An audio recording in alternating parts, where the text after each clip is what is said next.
آدابش هم میگفته داملو، مثلا در اعتکاف می نشینند و با تلفن موبیلی اینستاگرام و یگان چیز تماشا کردشند یا چیکار کنند؟ یعنی آداب اعتکاف نشستن چگونه است؟ اعتکاف چیست اصلا؟ اعتکاف از کلمه عکف یعکف عکوفا، یعنی لازم گرفتن یک موضع، برای خودش یک جانده نشستن لازم می‌دونه که من همینجا میشینم، همینجا اینجا نمیجنبم، به خاطر نزدیک شدن به الله تعالی.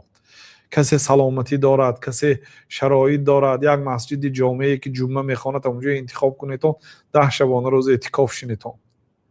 این گپ برای من کارمندای ما، اگر اعتکاف شیننم مالی ما یک علاج میکنیم، ولی ما مجبور هستیم.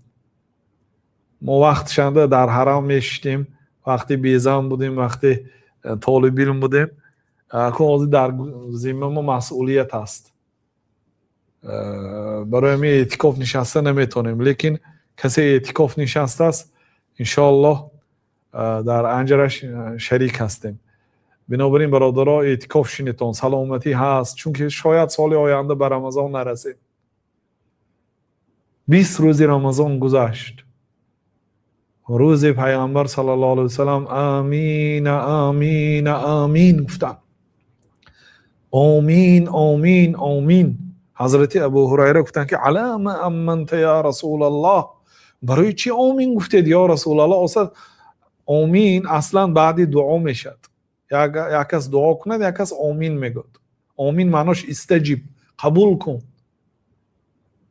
شما برای چی آمین گفتید یا رسول الله؟ گویند پیامبر صلی الله علیه و سلم گفتن که جبریل آمد گفتن به نزدم، سیدی فرشته ها صلوات الله و سلام علیه. جبریل آمد و گفت که یا محمد رغم عنف امرئ ذکرت عنده فلم یصلی علیک. ای محمد بینیش به خاک مالد، یعنی خار و ذلیل شود آن آدمی که نامی تو در نزدش ذکر میشد و تو صلوات نمیگفت. بنابراین ما هر باره که نام جناب رسول الله صلی الله علیه و سلم رو که گرفتیم در حال صلی الله علیه و سلم میگویم. بنابراین بعضی علما گفتن که یوم یدعا کل اناس بامامهم، روز قیامت روزی که هر یک مردم با امام هاشون به نزد الله تعالی دعوت کرده میشوند. اهل حدیث امام آنها پیغمبر صلی الله علیه و سلم است. اگر علم حدیث هیچ فضیلتی هم نمی داشت غیر صلوات بسیار، همین برای آنها کفایه بود گفتن. اگر شما کتاب فقه خوانید کم صلوات می بیاد، لیکن حدیث خوانید چی؟ عن ابي هريره رضي الله عنه قال قال رسول الله صلى الله عليه وسلم وعن جابر رضي الله عنه قال قال رسول الله صلى الله عليه وسلم وعن ابن عباس رضي الله عنهما قال قال رسول الله صلى الله عليه وسلم وعن انس رضي الله عنه كان رسول الله صلى الله عليه وسلم وعن ابي سعيد الخدري رضي الله عنه كان رسول الله صلى الله عليه وسلم. پوری صلوات است. بینیش به خاک مالد آن آدمی که نامی تو در نزدش ذکر میشود و به تو صلوات نمیگوید. قل آمین، ای محمد آمین بگو. فقلت آمین، پس من گفتم که آمین. یعنی جبریل دعا کردند، پیغمبر صلی الله علیه و سلم آمین گفتند در حق آن آدمی که نام رسول الله صلی الله علیه و سلم در نزدش ذکر می شود و به پیغمبر صلی الله علیه و سلم صلوات نمی گوید. این یکمش. دویمش رغم انف امرئ دخل علیه شهر رمضان ثم خرج ولم یغفر له.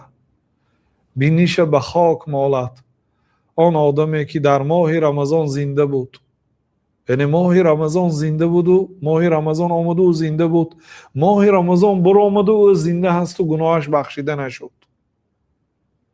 ماه رمضان دریافت کرد و گناهش بخشیده نشد. این آدم بینیش به خاک مالد، یعنی خار و ذلیل شود. بسیار این وعیدی سخت است. قل آمین، آمین بگو ای محمد صلی الله علیه و سلم. فقلت آمین، پس من گفتم که آمین. ببینید، یعنی جبریل دعا کردند، فرشته پیغمبر صلی الله علیه و سلم آمین گفته هستند در حق آن آدمی که رمضان تمام میشد و گناهش بخشیده نمیشه. بنابراین 10 شب دیگر برادرها کوشش کنید. اون بعضی علما میگن که اصلا وقتی مغرب نزدیک میشد با تمام قوتش میدوید است.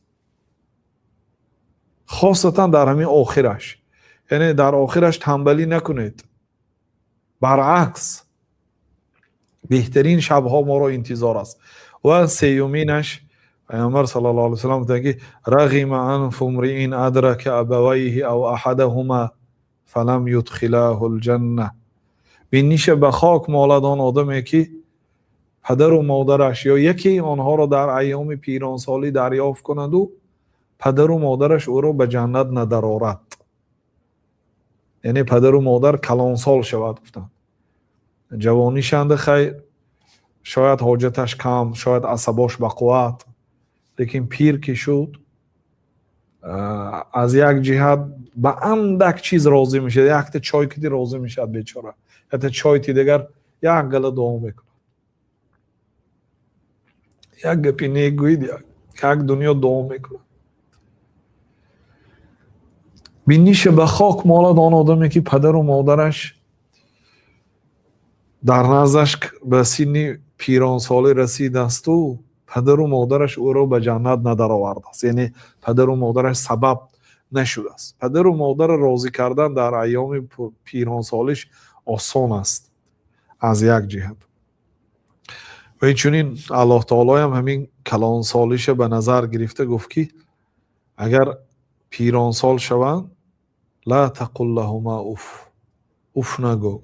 اوف اهم کلمه معیده ترینه که پدر و مادر را میرنجاند. حقوق پدر و مادر نهایت بلند است، برابری توحید است. توحید الله تعالی را یگانه پرستش کردن است. در قرآن کریم و در حدیث ها فقط توحید همسایه نیکی به پدر و مادر است. انشکر لی ولی والدیک، به من نیکی کنو، به من شکر کنو، به پدر و مادرت. و قضا ربک الا تعبدوا الا ایاه و بالوالدین احسانا. الله امر میکند که الله تعالی رو یگانه پرستش کن، کسی رو شریک نبیار و به پدر و مادرت نیکی کن. همسایه توحید است. بنابراین این در این حدیث هم ببینید، اگر پدر و مادرش به سن کلانسالی رسد و در ماه رمضان زنده باشد و به جنت ندرآید، بینیشه به خاک مالد. قل آمین، ای محمد صلی الله علیه و سلم آمین گو. فقلت آمین، پس من گفتم که آمین. یعنی سبب سه دعاشونه، سه آمینشونه پیامبر صلی الله علیه و سلم شرح دادن. بنابراین برادرها کوشش کنید ماه رمضان درآید و اگر از رمضان بهره نگیرید وای بر حال ما.